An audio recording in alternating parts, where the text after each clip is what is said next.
منذ أكثر من شهر لم يفتح تاجر الغاز هذا متجره للمواطنين بسبب توقف الإمدادات من السلعة وإصرار الجهات المختصة على بيع الغاز للمواطنين في الميادين العامة ومحطات الوقود بدلا من الأحياء السكنية.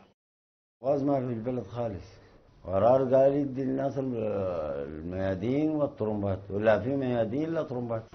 ويشكو المواطنون من انعدام الرقابة على التجار والوكلاء، ويعتبرون الجهات المختصة هي السبب الرئيس للندرة وارتفاع الأسعار من 25 جنيها إلى أكثر من 100 جنيه في العاصمة و150 جنيها بالولايات.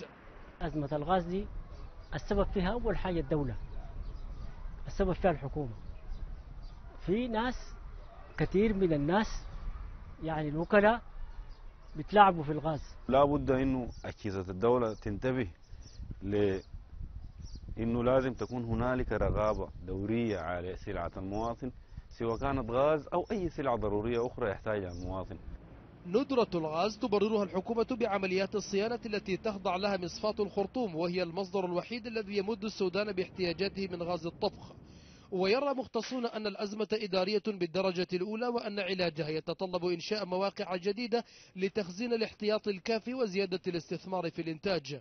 لأن الفترة التي توقف فيها المصفاة بيحتاج البلاد 100% من استهلاكه بالكامل حتى يتم عبور هذه الفترة، ثم بعد بداية عمل المصفاة تنتج 50% ويتم استهلاك 50% أخرى. السودان يحتاج إلى استثمارات كبيرة في قطاع النفط، وتحديدا توجه نحو الغاز، وكذلك تكنولوجيا متطورة، ولكن نود أن نؤكد أن أسعار النفط عالميا هي في نزول مستمر، وده قد يعطل حركة الاستثمار في الوقت الراهن.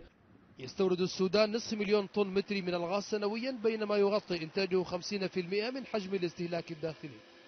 في كل عام تزداد أزمة غاز الطبخ في السودان بسبب ضيق المواعين التخزينية. تقول الحكومة إنها بصدد فتح باب الاستثمار والتعاقد مع شركات تعمل على إنتاج الغاز المسال. طارق التجاني، سكاي نيوز عربية، الخرطوم.